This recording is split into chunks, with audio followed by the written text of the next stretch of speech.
Final accounts. Manufacturing account. In this video, we will explain manufacturing account of manufacturing concerns. There are two types of concerns, manufacturing concerns and trading concerns. Manufacturing concerns il raw materials purchase ചെയ്ത് അത് finished products ആക്കി convert ചെയ്യുന്നു. എന്നിട്ടാണ് അതിന്റെ sale നടത്തുന്നത്. എന്നാൽ trading കൺസേൺസിൽ they just buy goods and sell it. അവിടെ മാനുഫാക്ചറിങ്ങും പ്രൊഡക്ഷനും ഒന്നും നടക്കുന്നില്ല. Then manufacturing account is prepared by manufacturing concerns. അപ്പോൾ മാനുഫാക്ചറിങ് കൺസേൺസ് ആണ് മാനുഫാക്ചറിങ് അക്കൗണ്ട് പ്രിപ്പയർ ചെയ്യുന്നത് to find out the cost of goods manufactured. Manufacturing account prepare ചെയ്യുന്നതിന്റെ ഉദ്ദേശം cost of goods manufactured കണ്ടുപിടിക്കാൻ വേണ്ടിയിട്ടാണ്. So this account is debited with opening stock of raw materials, work in progress, purchase of raw materials, carriage, manufacturing expenses and other expenses relating to the factory. അപ്പോൾ factory related ആയിട്ടുള്ള അതായത് raw മെറ്റീരിയൽസിന്റെ opening stock, work in പ്രോഗ്രസിന്റെ opening stock, then purchase, raw മെറ്റീരിയൽസിന്റെ purchase, then ക്യാരേജും അതുപോലെ factory related ആയിട്ടുള്ള എല്ലാ എക്സ്പെൻസും ഡെബിറ്റ് ചെയ്യുന്നു. On the credit side closing stock of raw materials, work in progress and sale of scrap materials are shown. അപ്പൊ credit സൈഡിൽ കാണിക്കുന്ന items closing stock of raw മെറ്റീരിയൽസും വർക്ക് ഇൻ പ്രോഗ്രസും, ദെൻ സ്ക്രാപ്പ് വേസ്റ്റ് ഐറ്റംസ് വിറ്റിട്ടുണ്ടെങ്കിൽ മെറ്റീരിയൽസിന്റെ waste വിറ്റിട്ടുണ്ടെങ്കിൽ അതുമാണ് record ചെയ്യുന്നത്. അപ്പൊ ഇവിടെ നമുക്ക് സെയിലൊന്നും കാണിക്കില്ല, കാരണം this account is prepared to find out the cost of goods manufactured. എത്ര എമൗണ്ട് ആണ് നമുക്ക് മാനുഫാക്ചർ ചെയ്യാൻ വേണ്ടിയിട്ട് എക്സ്പെൻസ് വന്നത്, ആ എമൗണ്ട് കണ്ടുപിടിക്കുന്നതിന് വേണ്ടിയിട്ടാണ് manufacturing concerns manufacturing account prepare ചെയ്യുന്നത്. അതുകൊണ്ട് തന്നെ there will not be any information about finished goods in this account. ഈ അക്കൗണ്ടിൽ ഫിനിഷ്ഡ് ഗുഡ്സിന്റെ ഒരു ഇൻഫർമേഷൻ ഉണ്ടാവില്ല.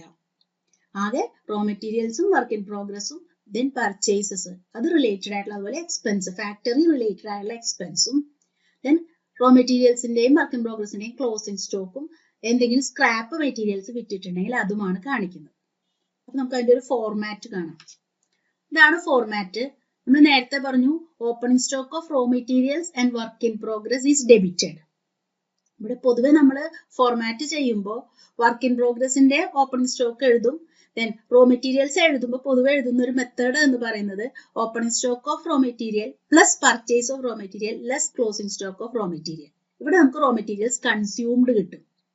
അല്ലെങ്കിൽ നമ്മൾ പറഞ്ഞപ്പോൾ ഇവിടെ നമ്മൾ പറഞ്ഞതനുസരിച്ച് ചെയ്യുകയാണെങ്കിൽ opening stock of raw materials will be debited, then purchase of raw materials will be debited, then closing stock of raw materials will be credited. Same effect ആണ് opening stock of raw materials plus purchase of raw materials minus closing stock of raw materials. അപ്പൊ നമ്മൾ closing സ്റ്റോക്കിന് of raw materials credit ചെയ്യുന്നതിന് പകരം ഇവിടെ നമ്മൾ raw materials consumed കണ്ടുപിടിച്ചു. Opening stock of raw മെറ്റീരിയലിനോടുകൂടി പർച്ചേസസ് ആഡ് ചെയ്തു, ക്ലോസിംഗ് സ്റ്റോക്ക് ഡിഡക്ട് ചെയ്തു. ദെൻ അടുത്തത് എന്തെല്ലാം എക്സ്പെൻസ് ഫാക്ടറി റിലേറ്റഡ് ആയിട്ടുള്ള എക്സ്പെൻസ് ഏതൊക്കെ വരുന്നു, ഫാക്ടറി വേജോ ഏതൊക്കെ എക്സ്പെൻസ്, ക്യാരേജോ അങ്ങനെയുള്ള എല്ലാ എക്സ്പെൻസുകളെയും ഡെബിറ്റ് ചെയ്യുന്നു. ദെൻ ഫാക്ടറിയിൽ ഉപയോഗിക്കുന്ന മെഷീനറിക്ക് വരുന്ന ഹയർ ചാർജോ റിപ്പയറോ ഡിപ്രിസിയേഷനോ, അപ്പൊ മെഷീനറിയുടെ ഡിപ്രിസിയേഷൻ ഉണ്ടെങ്കിൽ അതും ഡെബിറ്റ് ചെയ്യണം മാനുഫാക്ചറിങ് അക്കൗണ്ട്, കാരണം മെഷീനറി യൂസ് ചെയ്യുന്നത് ഫാക്ടറിയിലാണ്. അപ്പൊ മെഷീനറിയുടെ ഡിപ്രിസിയേഷൻ കൂടെ നമ്മൾ മാനുഫാക്ചറിങ് അക്കൗണ്ടിൽ ഡെബിറ്റ് ചെയ്യണം. ദെൻ നമ്മളിവിടെ എക്സ്പ്ലെയിൻ ചെയ്യുമ്പോൾ പറഞ്ഞിരുന്നു ക്രെഡിറ്റ് ചെയ്യുന്ന items closing stock of raw material. പക്ഷെ നമ്മളിവിടെ റോ മെറ്റീരിയലിന്റെ ക്ലോസിംഗ് സ്റ്റോക്കിനെ റോ മെറ്റീരിയൽ കൺസ്യൂംഡ് കണ്ടുപിടിച്ചു, അപ്പൊ ഡെബിറ്റ് ചെയ്തു. അഥവാ opening stock plus purchases minus closing stock of raw materials ചെയ്തു. Then closing stock of work in progress record ചെയ്യണം. Then sale of scrap materials ഇതാണ് നമ്മൾ ക്രെഡിറ്റ് ചെയ്യുന്നത്.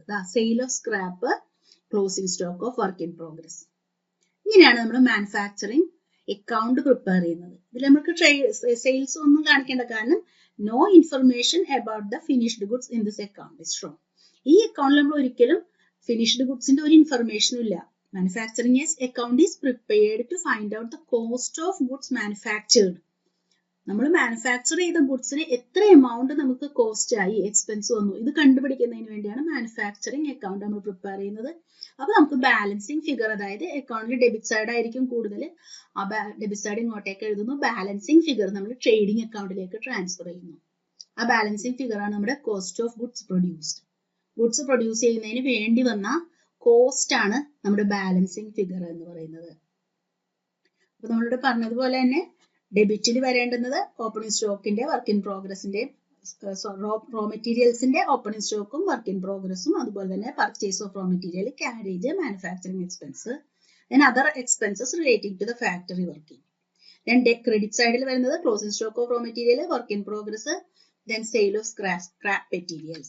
നമ്മൾ ഇവിടെ ഫോർമാറ്റിൽ പഠിക്കുമ്പോൾ ഒരു വ്യത്യാസം മാത്രമേ ചെയ്തിട്ടുള്ളൂ. റോ മെറ്റീരിയൽസ് കൺസ്യൂംഡ് ആണ് നമ്മൾ കാണിച്ചിരിക്കുന്നത്. അതായത് ക്ലോസിംഗ് സ്റ്റോക്ക് ഓഫ് റോ മെറ്റീരിയലിനെ ക്രെഡിറ്റ് ചെയ്യുന്നതിന് പകരം നമ്മളിവിടെ ഓപ്പണിംഗ് സ്റ്റോക്കിനോട് കൂടി പർച്ചേസസ് ആഡ് ചെയ്തു, അതിൽ നിന്നും closing stock of raw materials deduct ചെയ്തു.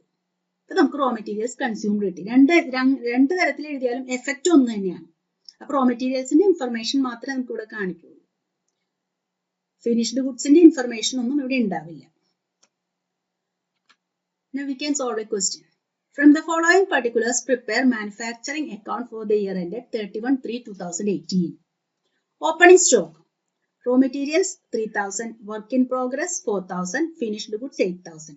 എപ്പോഴും ഓർമ്മയിൽ വേണം, ഫിനിഷ്ഡ് ഗുഡ്സിന്റെ ഇൻഫർമേഷൻസ് ഒന്നും തന്നെ മാനുഫാക്ചറിങ് അക്കൗണ്ടിൽ കാണരുത്. മാനുഫാക്ചറിങ് അക്കൗണ്ട് ആണ് നമ്മളോട് പ്രിപ്പയർ ചെയ്യാൻ പറഞ്ഞിരിക്കുന്നത്. അതുകൊണ്ട് തന്നെ there will not be any information relating to finished goods in the manufacturing account. Next, closing stock. Raw materials 1000, work in progress 5000. Here also finished goods 4000. ഇത് നമ്മൾ എടുക്കില്ല. Then purchase of raw materials, productive wages, carriage on purchases, factory rent, royalty on production, salary of work staff. ഫാക്ടറിയിലെ work സ്റ്റാഫിന്റെ salary ആണ് കേട്ടോ. So it is relating to factory or manufacturing. So it's a manufacturing expense. Next, manufacturing expenses 8000. So all these are related to manufacturing or production. എല്ലാ എക്സ്പെൻസുകളും production related ആയിട്ടുള്ളതാണ്. നമുക്ക് manufacturing account prepare ചെയ്യാം. Manufacturing account for the year ended 31/3/2018. അപ്പൊ നമ്മൾ പറഞ്ഞു first opening stock of work in progress. കാരണം നമ്മൾ അടുത്തത് റോ മെറ്റീരിയൽസ് കൺസ്യൂംഡ് ആണ് എഴുതുന്നത്. നമ്മൾ ഫോർമാറ്റിൽ കാണിച്ചു opening stock of work in progress, അതിനുശേഷം റോ മെറ്റീരിയൽസ് കൺസ്യൂംഡ്, അതിനുശേഷം എല്ലാ എക്സ്പെൻസുകളും, ഫാക്ടറിയിൽ വരുന്ന എല്ലാ എക്സ്പെൻസും, അതുപോലെ തന്നെ മെഷീനറിക്ക് ഡിപ്രിസിയേഷൻ എന്തെങ്കിലും ഉണ്ടെങ്കിൽ മെഷീനറിയുടെ ഡിപ്രിസിയേഷൻ. ദെൻ ക്രെഡിറ്റ് ചെയ്യേണ്ടുന്ന ഐറ്റംസ്, സ്ക്രാപ്പ് എന്തെങ്കിലും മെറ്റീരിയൽസിന്റെ സ്ക്രാപ്പ് വിറ്റിട്ടുണ്ടെങ്കിൽ അത്, അതുപോലെ വർക്ക് ഇൻ പ്രോഗ്രസിന്റെ closing stock. Then opening stock of work in progress 4000. Work in പ്രോഗ്രസിന്റെ ഓപ്പണിംഗ് സ്റ്റോക്ക്. ഇനി അടുത്തത് റോ മെറ്റീരിയൽസ് കൺസ്യൂംഡ്. ഇവിടെ opening stock of raw materials plus purchases. ഇവിടെ ക്യാരേജ് ആഡ് ചെയ്തിട്ടുണ്ട്. കാരണം ക്യാരേജ് എന്ന് പറയുന്നത് ആ മെറ്റീരിയൽസ് ഫാക്ടറിയിലേക്ക് കൊണ്ടുവരുന്നതിന് വേണ്ടി വരുന്ന ചെലവായതുകൊണ്ട്, അത് എസെൻഷ്യൽ ആയതുകൊണ്ടാണ് ഇവിടെ ക്യാരേജ് ആഡ് ചെയ്തിരിക്കുന്നത്. ക്യാരേജ് വേണമെങ്കിൽ നമുക്ക് സെപ്പറേറ്റ് ആയിട്ടും കാണിക്കാം, താഴെ സെപ്പറേറ്റ് എക്സ്പെൻസ് ആയിട്ടും കാണിക്കാം. രണ്ട് തരത്തിൽ കാണിച്ചാലും അതൊരു തെറ്റല്ല. അപ്പോൾ purchases, then carriage, then less closing stock of raw materials. ഇതൊക്കെ റോ മെറ്റീരിയൽസിന്റെ ആണ്. റോ മെറ്റീരിയൽസിന്റെ opening stock 3000, closing stock 1000, carriage 3000. നോക്കൂ, 3000, closing stock 1000, carriage 3000. So we get 45,000. Then production related ആയിട്ടുള്ള എക്സ്പെൻസ് ആണ് ഇവിടെ തന്നിരിക്കുന്നത്. Wages, then factory rent, royalty on production, എല്ലാ ഐറ്റംസും. Factory rent, wages, royalty on production, salary of work staff, manufacturing expenses. എല്ലാ ഐറ്റംസും. ഇനി നമുക്ക് ഇവിടെ ക്ലോസിംഗ് സ്റ്റോക്ക് തന്നിട്ടുണ്ട്. വർക്ക് ഇൻ പ്രോഗ്രസിന്റെ ക്ലോസിംഗ് സ്റ്റോക്ക് ആണ്. റോ മെറ്റീരിയൽസ് നമ്മൾ ഇവിടെ എടുത്തു. റോ മെറ്റീരിയൽസിന്റെ ക്ലോസിംഗ് സ്റ്റോക്ക് നമ്മൾ ഇവിടെ എടുത്തു. ക്ലോസിംഗ് സ്റ്റോക്ക് ഇവിടെ ഡിഡക്ട് ചെയ്തു. രണ്ടായാലും ക്രെഡിറ്റ് ചെയ്യുന്നതും ഇവിടെ ഓപ്പണിംഗ് സ്റ്റോക്ക് പർച്ചേസ് ആഡ് ചെയ്തിട്ട് അതിൽ നിന്ന് ഡിഡക്ട് ചെയ്യുന്നതും സെയിം എഫക്റ്റ് ആണ്. അപ്പൊ നമ്മളിവിടെ ഓൾറെഡി റോ മെറ്റീരിയൽസ് കൺസ്യൂംഡിൽ ക്ലോസിംഗ് സ്റ്റോക്ക് കൺസിഡർ ചെയ്ത് കഴിഞ്ഞു. അപ്പൊ അതുകൊണ്ട് ഇനി അത് വീണ്ടും എടുക്കണ്ട. അപ്പൊ അടുത്തത് വർക്ക് ഇൻ പ്രോഗ്രസിന്റെ ക്ലോസിംഗ് സ്റ്റോക്ക് ആണ്. അപ്പൊ നമുക്കിവിടെ വർക്ക് ഇൻ പ്രോഗ്രസിന്റെ ക്ലോസിംഗ് സ്റ്റോക്ക് 5000. വേറെ ഐറ്റം ഒന്നുമില്ല. ഇവിടെ സെയിൽ ഓഫ് സ്ക്രാപ്പ് ഉണ്ടെങ്കിൽ മാത്രമേ കാണിക്കാനുള്ളൂ. നമുക്ക് ഈ ക്വസ്റ്റ്യനിൽ സ്ക്രാപ്പിനെ കുറിച്ച് ഇൻഫർമേഷൻ ഒന്നും തന്നിട്ടില്ല. ഇനി നമുക്കത് ബാലൻസ് ചെയ്യാം. ഡെബിറ്റ് സൈഡിലാണ് ഐറ്റംസ് കൂടുതൽ, അതുകൊണ്ട് തന്നെ ഡെബിറ്റ് സൈഡ് ആണ് കൂടുതൽ. ദെൻ ഡെബിറ്റ് സൈഡിലെ എക്സ്പെൻസ് എല്ലാം കൂടെ നമ്മൾ ടോട്ടൽ ചെയ്തു. ദെൻ നമ്മളിവിടെ നമുക്ക് ഡിഡക്ട് ചെയ്യാൻ 5000 മാത്രമേ ഉള്ളൂ. അപ്പൊ ബാലൻസ് ചെയ്തപ്പോൾ നമുക്ക് കിട്ടിയത് 1 lakh rupees. ഇതാണ് കോസ്റ്റ് ഓഫ് പ്രൊഡക്ഷൻ. ഇത് നമ്മൾ ബൈ ട്രേഡിംഗ് അക്കൗണ്ട്, ട്രേഡിംഗ് അക്കൗണ്ടിലേക്ക്, ഇത് ബാലൻസിങ് ഫിഗർ ആണ്. ആ ബാലൻസിങ് ഫിഗർ നമ്മൾ ട്രേഡിംഗ് അക്കൗണ്ടിലേക്കാണ് ട്രാൻസ്ഫർ ചെയ്യുന്നത്. അതിന് ശേഷമാണ് നമ്മൾ ട്രേഡിംഗ് അക്കൗണ്ട് പ്രിപ്പയർ ചെയ്യുക. അപ്പൊ ട്രേഡിംഗ് അക്കൗണ്ടിൽ ഇനി പ്രിപ്പയർ ചെയ്യുമ്പോൾ നമ്മൾ വീണ്ടും പർച്ചേസ് ഒന്നും കാണിക്കില്ല, കാരണം പർച്ചേസ് ഒക്കെ ഓൾറെഡി നമ്മൾ ഇവിടെ എടുത്തു കഴിഞ്ഞു. ട്രേഡിംഗ് അക്കൗണ്ടിൽ വരുന്നത് ഫിനിഷ്ഡ് ഗുഡ്സിന്റെ സെയിൽസ് വരും, പക്ഷേ പർച്ചേസസ് ഒന്നും ട്രേഡിംഗ് അക്കൗണ്ടിൽ വരില്ല. ഈ എമൗണ്ട് നമുക്ക് കോസ്റ്റ് ഓഫ് ഗുഡ്സ് മാനുഫാക്ചേർഡ് ആണ് നമ്മൾ ട്രേഡിംഗ് അക്കൗണ്ടിലേക്ക് ഡെബിറ്റ് ചെയ്യുള്ളൂ. So now we can solve another question with manufacturing, trading and profit and loss account and balance sheet. ഇത് ഫിലിപ്പ് എന്ന് പറയുന്ന ഒരാളുടെ ഒരു മാനുഫാക്ചറിംഗ് കൺസേണിൽ നമുക്ക് manufacturing account, trading and profit and loss account, balance sheet ഇതെല്ലാം prepare ചെയ്യാനുള്ള question. അപ്പൊ നമുക്ക് ആദ്യം നോക്കാം മാനുഫാക്ചറിംഗ് അക്കൗണ്ടിൽ വരുന്ന ഐറ്റംസ് ഏതൊക്കെയെന്നുള്ളത് ആദ്യം നമ്മൾ സോർട്ട് ചെയ്യണം. നമുക്കറിയാം മാനുഫാക്ചറിന്റെ അക്കൗണ്ടിന്റെ ഫോർമാറ്റ് നമ്മൾ പഠിച്ചു.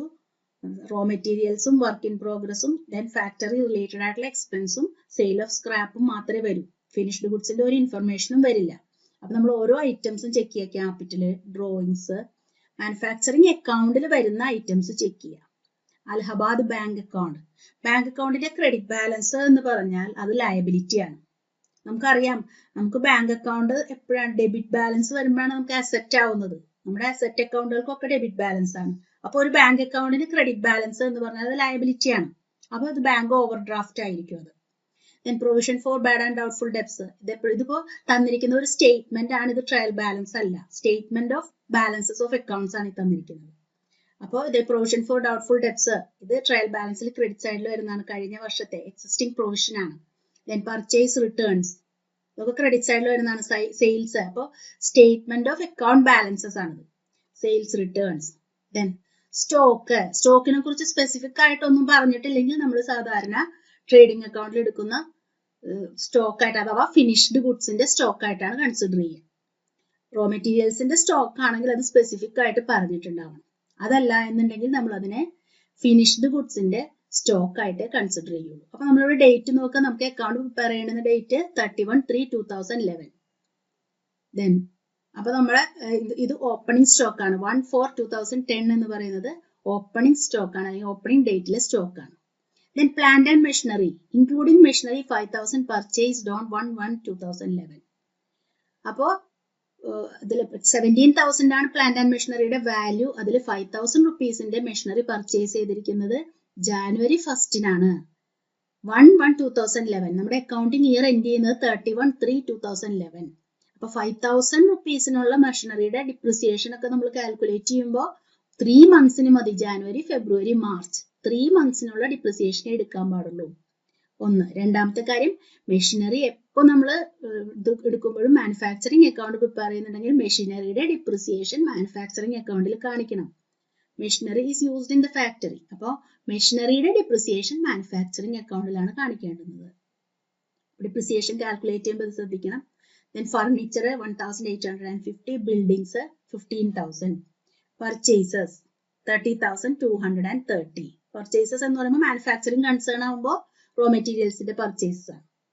ദെൻ മാനുഫാക്ചറിംഗ് കൺസേൺ ആണ്, അപ്പൊ പർച്ചേസ് ചെയ്യുന്ന റോ മെറ്റീരിയൽസ് ആണ്, അല്ലാണ്ട് ഫിനിഷ്ഡ് ഗുഡ്സ് അല്ല. അപ്പൊ അത് മാനുഫാക്ചറിംഗ് അക്കൗണ്ടിൽ വരുന്ന ഐറ്റം ആണ്. Then sundry debtors, manufacturing wages, manufacturing expenses, ഇതൊക്കെ മാനുഫാക്ചറിംഗ് അക്കൗണ്ടിൽ. അപ്പൊ purchases less returns, purchase returns ഉണ്ട്. ദെൻ മാനുഫാക്ചറിംഗ് വേജസ് ഉണ്ട്, മാനുഫാക്ചറിംഗ് എക്സ്പെൻസ് ഉണ്ട്. ദെൻ ക്യാരേജ് ഇൻവേർട്സ്, ഫാക്ടറിയിലേക്ക് ഗുഡ്സ് എത്തിക്കുന്നതിന് വേണ്ടി വരുന്ന എക്സ്പെൻസ് ആണ്. അപ്പോൾ ഇത് മാനുഫാക്ചറിംഗ് അക്കൗണ്ടിൽ വരും. Carriage outwards, bad debts, then interest and bank charges, ഇത് ഡെബിറ്റ് ബാലൻസ് എന്ന് പറഞ്ഞാൽ എക്സ്പെൻസ് ആണ്. ഡിസ്കൗണ്ട് അലൗഡ് എക്സ്പെൻസ് ആണ്. ഇൻഷുറൻസ് ഡെബിറ്റ് എന്ന് പറഞ്ഞാൽ എക്സ്പെൻസ് ആണ്. ബാങ്ക് ഓഫ് ബിക്കാനർ, ഇത് പറയുന്നത് ഡെബിറ്റ് ബാലൻസ് എന്ന് പറഞ്ഞാൽ നമ്മുടെ ക്യാഷ് അറ്റ് ബാങ്ക് ആണ്. Then cash on hand, then stock, ഈ സ്റ്റോക്ക് എന്ന് പറയുന്നത് closing stock of finished goods ആണ്. സ്പെസിഫിക് ആയിട്ട് റോ മെറ്റീരിയലിന്റെ എന്ന് പറഞ്ഞിട്ടില്ല എങ്കിൽ അത് ക്ലോസിംഗ് സ്റ്റോക്ക് ആണ്, അഥവാ ഫിനിഷ്ഡ് ഗുഡ്സിനെ കുറിച്ചുള്ള ഇൻഫർമേഷൻ ആയിട്ടാണ് നമ്മൾ കൺസിഡർ ചെയ്യുക. ദെൻ ഇവിടെ അഡ്ജസ്റ്റ്മെന്റ്സ് തന്നിട്ടുണ്ട്. ഇൻട്രസ്റ്റ് ഓൺ ക്യാപിറ്റൽ ഉണ്ട്. ദെൻ സാലറീസിന്, ഔട്ട്സ്റ്റാൻഡിംഗ് മാനുഫാക്ചറിംഗ് വേജസിന് ഈ അഡ്ജസ്റ്റ്മെന്റ്സ് എല്ലാം നമ്മൾ ചെക്ക് ചെയ്യണം. ദെൻ പ്രീപെയ്ഡ് ഐറ്റംസ് ഉണ്ട്. ദെൻ റിസർവ് അഥവാ പ്രൊവിഷൻ ക്രിയേറ്റ് ചെയ്യാനുണ്ട്, 10% provision on debtors. Then furniture costing 500 was sold for 350 rupees on 1/4/2010. Furniture വിറ്റിട്ടുണ്ട് and this amount was later credited to furniture account. അത് പിന്നെ furniture അക്കൗണ്ടിൽ credit ചെയ്തു. അപ്പൊ നമുക്ക് manufacturing and trading and profit and loss account ആണ് prepare ചെയ്യേണ്ടുന്നത്. ആദ്യം manufacturing account prepare ചെയ്യണം. അതിനുശേഷം വേണം trading and profit and loss account prepare ചെയ്യാൻ. ഞാൻ ക്വസ്റ്റ്യൻ എക്സ്പ്ലെയിൻ ചെയ്യുമ്പോൾ തന്നെ ഞാൻ പറഞ്ഞിരുന്നു, മാനുഫാക്ചറിങ് അക്കൗണ്ടിലെ ഫസ്റ്റ് ഐറ്റം ഓപ്പണിംഗ് സ്റ്റോക്ക് ആണെങ്കിലും റോ മെറ്റീരിയലിന്റെ ഓപ്പണിംഗ് സ്റ്റോക്കിനെ കുറിച്ചൊന്നും ഇവിടെ ഇൻഫർമേഷൻ തന്നിട്ടില്ല. റോ മെറ്റീരിയൽസിന്റെയോ വർക്ക് ഇൻ പ്രോഗ്രസിന്റെയോ ഓപ്പണിംഗ് സ്റ്റോക്കിനെ തന്നിട്ടില്ല. ഇവിടെ സ്റ്റോക്ക് എന്ന് പറഞ്ഞ് തന്നിട്ടുണ്ട്. ഇങ്ങനെ വെറുതെ സ്റ്റോക്ക് എന്ന് പറഞ്ഞാൽ നമ്മൾ അതിനെ സ്റ്റോക്ക് ഓഫ് ഫിനിഷ്ഡ് ഗുഡ്സ് ആയിട്ടാണ് കൺസിഡർ ചെയ്യുക. അപ്പൊ ഫിനിഷ്ഡ് ഗുഡ്സിന്റെ ഒരു ഇൻഫർമേഷനും നമ്മൾ മാനുഫാക്ചറിങ് അക്കൗണ്ടിൽ എടുക്കില്ല. അപ്പൊ നമുക്ക് വരുന്നത് പർച്ചേസസ് മുതലാണ് വരുന്നത്. Purchases less returns, then manufacturing wages, manufacturing expenses, carriage inwards. ഇത്രയും ഐറ്റംസ് ആണ് നമുക്ക് മാനുഫാക്ചറിങ് അക്കൗണ്ടിൽ വരുന്നത്. Purchases less returns, carriage inwards 400 rupees, manufacturing wages 6050. Check ചെയ്യാം. ഇവിടെ മാനുഫാക്ചറിങ് വേജസിന്റെ എമൗണ്ട് 6000.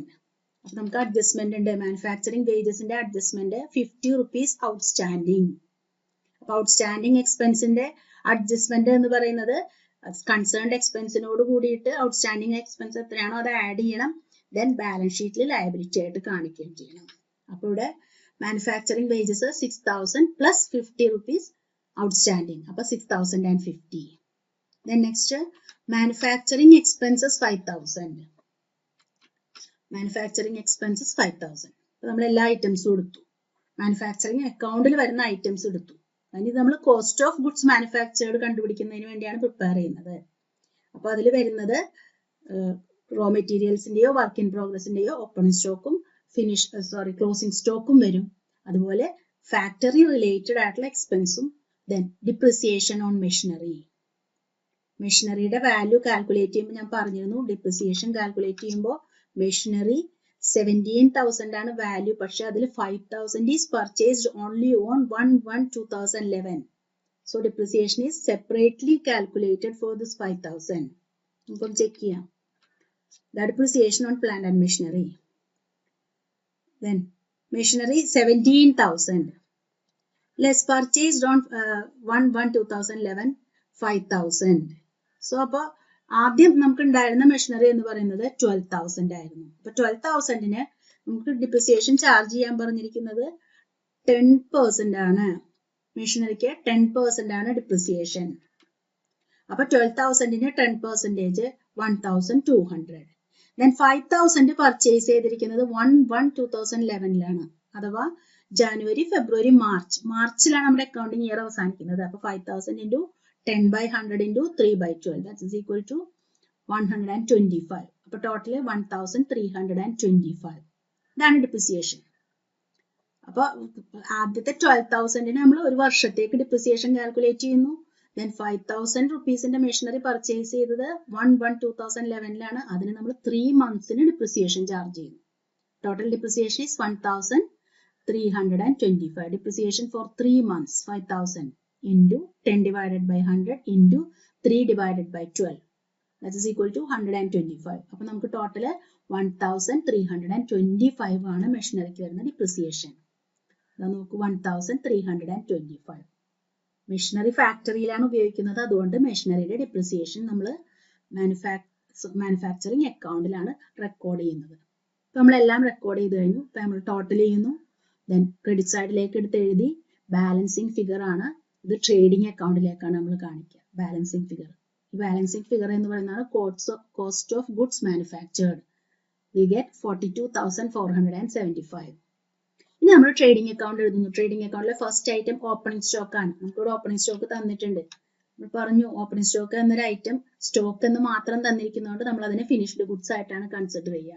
അപ്പൊ ട്രേഡിംഗ് അക്കൗണ്ടിലെ first item opening stock.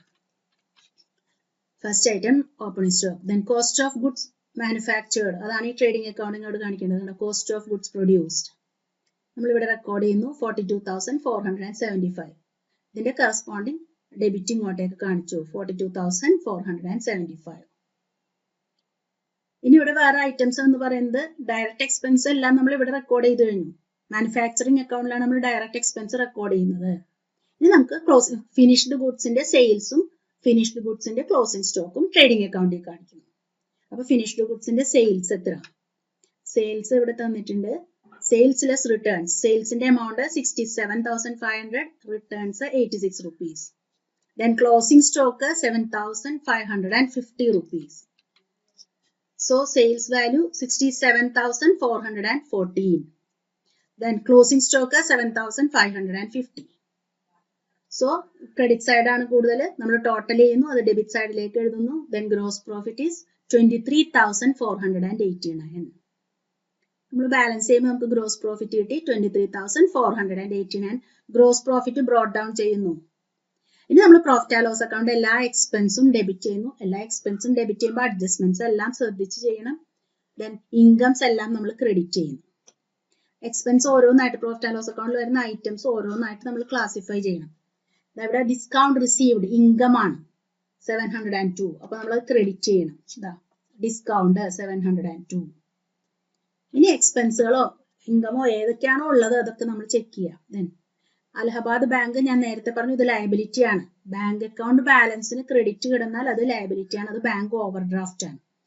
Then provision നമ്മൾ ബാഡ് ഡെപ്റ്റിൽ അഡ്ജസ്റ്റ് ചെയ്യാനുള്ളതാണ്. Sales, returns, plant and machinery, furniture, then manufacturing wages ഇതൊക്കെ എടുത്തിട്ടുണ്ട്. Then carriage outwards 420. Carriage outwards 420. Then next bad debt. Bad debt നമുക്ക് ഇവിടെ provision തന്നിട്ടുണ്ട്. അതുപോലെ അഡ്ജസ്റ്റ്മെന്റിൽ പ്രൊവിഷൻ ക്രിയേറ്റ് ചെയ്യാൻ പറഞ്ഞിട്ടുണ്ട്. 10% ഓൺ ഡെപ്റ്റേഴ്സ് ക്രിയേറ്റ് ചെയ്യാൻ പറഞ്ഞിട്ടുണ്ട്. ഡെപ്റ്റേഴ്സ് 11,000 ആണ്. നമുക്കത് അഡ്ജസ്റ്റ്മെന്റ്സ് നമ്മൾ ചെയ്യണം. പ്രൊവിഷൻ ഫോർ ബാഡ് ഡെപ്റ്റ്. ബാഡ് ഡെപ്റ്റ് ട്രയൽ ബാലൻസിൽ തന്നിരിക്കുന്നത് 150 ആണ്. ട്രയൽ ബാലൻസ് അല്ല, ഇവിടെ സ്റ്റേറ്റ്മെന്റിൽ തന്നിരിക്കുന്നത് 150.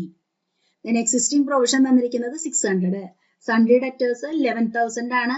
അപ്പൊ അതിന്റെ 10% ആണ് നമ്മളോട് പ്രൊവിഷൻ ക്രിയേറ്റ് ചെയ്യാൻ പറഞ്ഞിരിക്കുന്നത്. അപ്പൊ ബാഡ് ഡെപ്റ്റ് ആസ് പെർ സ്റ്റേറ്റ്മെന്റ് 150. പുതിയ പ്രൊവിഷൻ സൺഡേ ഡെപ്റ്റേഴ്സ് 11,000, അതിന്റെ 10% 1,100. അപ്പൊ നമുക്ക് കിട്ടും 1,250 total less existing provision. Existing provision 600 rupees ആണ്. നമുക്ക് തന്നിരിക്കുന്ന സ്റ്റേറ്റ്മെന്റിൽ തന്നിരിക്കുന്നത് 600 rupees. അപ്പൊ അത് ഡിഡക്ട് ചെയ്യുമ്പോൾ നമുക്ക് കിട്ടും 650. അപ്പൊ ബാഡ് ഡെപ്റ്റിന് നമ്മൾ ഡെബിറ്റ് ചെയ്യേണ്ടുന്ന എമൗണ്ട് എന്ന് പറയുന്നത് 650. പ്രൊവിഷൻ ഫോർ ബാഡ് ഡെപ്റ്റ് 650. ഇതാണ് അഡ്ജസ്റ്റ്മെന്റ്. ദെൻ ഇനി ഓരോ ഐറ്റംസ് ആയിട്ട് നമ്മൾ റെക്കോർഡ് ചെയ്യാം. സാലറി 2,800. സാലറിക്കും നമുക്ക് കൂടെ അഡ്ജസ്റ്റ്മെന്റ് തന്നിട്ടുണ്ട്. സാലറി ഔട്ട്സ്റ്റാൻഡിങ് 100 ഉണ്ട്, അതുപോലെ തന്നെ പ്രീപെയ്ഡ് 50 ഉണ്ട്. നമ്മൾ അഡ്ജസ്റ്റ്മെന്റ് ചെയ്യണം. സാലറി 2,800 ആണ് എമൗണ്ട്, ആഡ് ഔട്ട്സ്റ്റാൻഡിങ് 100. അപ്പൊ 2,900 less prepaid 50. So we get 2,850. Salary 2,850. Then next interest and bank charges. നമുക്ക് എക്സ്പെൻസ് ആണ് 126. ഇവിടെ അഡ്ജസ്റ്റ്മെന്റിൽ ഉണ്ട്. നമുക്ക് interest and bank 100 rupees outstanding ആണ്. Bank charges interest on bank loan 100 rupees outstanding ആണ്. അപ്പൊ ഇൻട്രസ്റ്റ് ആൻഡ് ബാങ്ക് ചാർജസിന്റെ കൂടെ അത് ആഡ് ചെയ്യണം. ഇൻട്രസ്റ്റ് ആൻഡ് ബാങ്ക് ചാർജസ് 126 ആയിരുന്നു എമൗണ്ട്. ചെക്ക് ചെയ്യാം. 126 ആണ് എമൗണ്ട്, അതിന്റെ കൂടെ 100 ഔട്ട്സ്റ്റാൻഡിങ്. ഇവിടെ 100 ഔട്ട്സ്റ്റാൻഡിങ് ഉണ്ട്, അത് ആഡ് ചെയ്യുമ്പോൾ 226. Then next discount allowed 150. Then insurance 300. ഇൻഷുറൻസിന് ഇവിടെ അഡ്ജസ്റ്റ്മെന്റ് പറഞ്ഞിട്ടുണ്ട്. Insurance prepaid 100. അപ്പൊ എമൗണ്ട് തന്നിരുന്നത് 300 ആയിരുന്നു, പ്രീപെയ്ഡ് 100. പ്രീപെയ്ഡിന്റെ അഡ്ജസ്റ്റ്മെന്റ് എന്ന് പറയുന്നത് കൺസേൺഡ് എക്സ്പെൻസിൽ നിന്നും ഡിഡക്ട് ചെയ്യണം, ബാലൻസ് ഷീറ്റിൽ അസറ്റ് ആയിട്ട് കാണിക്കണം. അപ്പൊ നോക്കൂ, ഡിസ്കൗണ്ട് 150, ഇൻഷുറൻസിന്റെ എമൗണ്ട് 300 ലെസ് 100 പ്രീപെയ്ഡ്. പ്രീപെയ്ഡ് ആയിട്ടുള്ള 100 rupees ഡിഡക്ട് ചെയ്ത ശേഷമുള്ള എമൗണ്ട് ആണ് ഇവിടെ എഴുതിയിരിക്കുന്നത് 200. ക്യാരേജ് ഒക്കെ നമ്മൾ കണ്ടിരുന്നു. Then depreciation. ഡിപ്രിസിയേഷൻ മെഷീനറി ഇനി ആവശ്യമില്ല, കാരണം മെഷീനറിയുടെ ഡിപ്രിസിയേഷൻ നമ്മൾ മാനുഫാക്ചറിങ് അക്കൗണ്ടിൽ എടുത്തു കഴിഞ്ഞു. ഇവിടെ നമുക്ക് depreciation on building, furniture adjustment തന്നിട്ടുണ്ട്. ബിൽഡിങ്ങിന്റെ depreciation 2.5%, furniture 10%. Then interest on capital 10% per annum. ഇതെല്ലാം നമ്മൾ ചാർജ് ചെയ്യണം. അപ്പോൾ depreciation on building, depreciation on building 15,000 ആണ് അതിന്റെ വാല്യൂ. ചെക്ക് ചെയ്യാം. ബിൽഡിങ്ങിന്റെ വാല്യൂ 15,000. ഫർണിച്ചറിന്റെ വാല്യൂ 1,850. അപ്പൊ നമുക്ക് ഡിപ്രിസിയേഷൻ ചാർജ് ചെയ്യുന്നത് ചെക്ക് ചെയ്യാം. ബിൽഡിംഗ് 15,000 അതിന്റെ 2.5%, 375 rupees. ദെൻ ഫർണിച്ചറിന്റെ വാല്യൂ 1,850 ആണ്. അതില് 500 rupeesന്റെ ഫർണിച്ചർ വിറ്റു. ഇവിടെ furniture costing 500 was sold for 350 rupees on 1/4/2010. അപ്പൊ ഫർണിച്ചർ വിറ്റു എന്ന് പറയുമ്പോൾ നമ്മുടെ അഡ്ജസ്റ്റ്മെന്റ് എന്ന് പറയുന്നത് അതിൽ ലോസ് ഉണ്ടായിട്ടുണ്ടെങ്കിൽ, വിൽക്കുമ്പോൾ ലോസ് ഉണ്ടായിട്ടുണ്ടെങ്കിൽ ലോസിന് profit and loss account debit ചെയ്യണം. ദെൻ പ്രോഫിറ്റ് ഉണ്ടെങ്കിൽ അതിന് ഇൻകം സൈഡിൽ അല്ലെങ്കിൽ പ്രോഫിറ്റ് ആൻഡ് ലോസ് അക്കൗണ്ടിൽ നമ്മൾ ക്രെഡിറ്റ് ചെയ്യണം. ഇവിടെ നമുക്ക് ലോസ് ആണ്. അപ്പൊ പ്രോഫിറ്റ് ആൻഡ് ലോസ് അക്കൗണ്ടിൽ എത്ര എമൗണ്ട് ലോസ് ഉണ്ടായി? 500 rupees ആണ് ഉള്ളത്. അതിന് നമുക്ക് 350 rupees കിട്ടിയിട്ടുള്ളൂ. അപ്പൊ 150 rupees ലോസ് ആണ്. അത് നമ്മൾ പ്രോഫിറ്റ് ആൻഡ് ലോസ് അക്കൗണ്ടിൽ കാണിക്കണം. ദെൻ ഡിപ്രിസിയേഷൻ ചാർജ് ചെയ്യുമ്പോൾ നമ്മൾ അത്ര എമൗണ്ട്, അതായത് 1/4/2010 നമ്മുടെ അക്കൗണ്ടിങ് ഇയറിന്റെ ബിഗിനിങ്ങിൽ തന്നെ വിറ്റിട്ടുണ്ട്. അപ്പൊ ഇത്ര എമൗണ്ട് ഡിഡക്ട് ചെയ്തതിന് ശേഷം മാത്രമേ നമ്മൾ ഡിപ്രിസിയേഷൻ ചാർജ് ചെയ്യാൻ പാടുള്ളൂ. അപ്പൊ ഫർണിച്ചറിന്റെ വാല്യൂ എന്ന് പറയുന്നത് 1,850. അപ്പൊ ഫർണിച്ചർ 1,850, ദെൻ ലെസ് സോൾഡ്, വിറ്റത് 500 rupeesനുള്ളത്. അപ്പൊ ബാക്കി 1,350 ആണ്. അതിന് 10% ഡിപ്രിസിയേഷൻ 135. നോക്കുക, ഡിപ്രിസിയേഷൻ ഓൺ ഫർണിച്ചർ 135. അപ്പൊ ടോട്ടൽ ഡിപ്രിസിയേഷൻ 510. ഇനി നമ്മളിവിടെ loss on sale of furniture 150 rupees ആണ്. 500 rupeesനുള്ളത് വിൽക്കുമ്പോൾ നമുക്ക് 350 rupees കിട്ടിയിട്ടുള്ളൂ.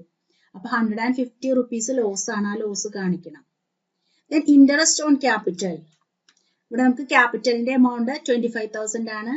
10% interest on capital at the rate of 10% per annum. അപ്പൊ 2,500. നമ്മുടെ അക്കൗണ്ട് ബാലൻസ് ചെയ്യുക.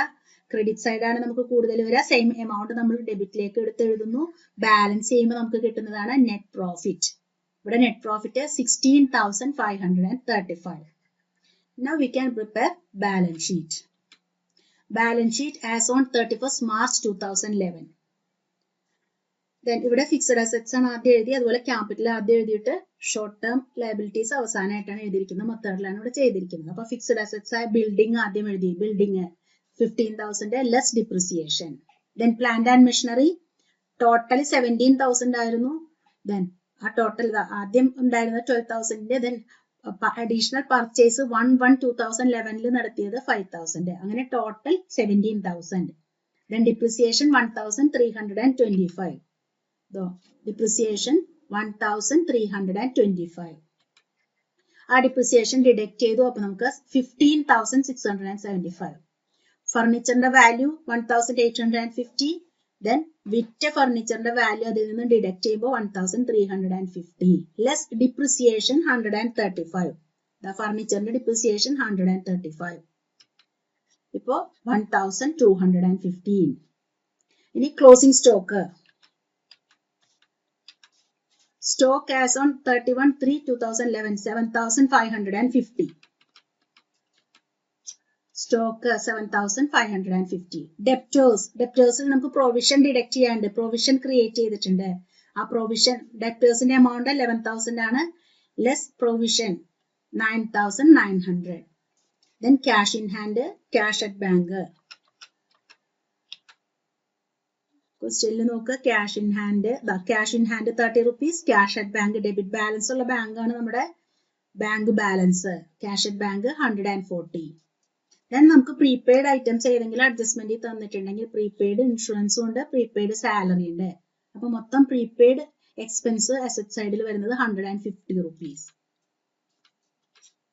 നോക്കൂ, cash in hand, cash at bank 140. Then prepaid expenses total salary ഉണ്ട്, ഇൻഷുറൻസ് ഉണ്ട്, രണ്ടും കൂടെ ചേർന്നിട്ട് 150 rupees. അസറ്റ് സൈഡിലെ എല്ലാ ഐറ്റംസും ആയി. ഇനി ലയബിലിറ്റി സൈഡ്. ഫസ്റ്റ് ക്യാപിറ്റലിന്റെ എമൗണ്ട് 25,000 ആണ്. ദെൻ 10% ഇൻട്രസ്റ്റ് എന്ന് പറയുമ്പോൾ 2,500.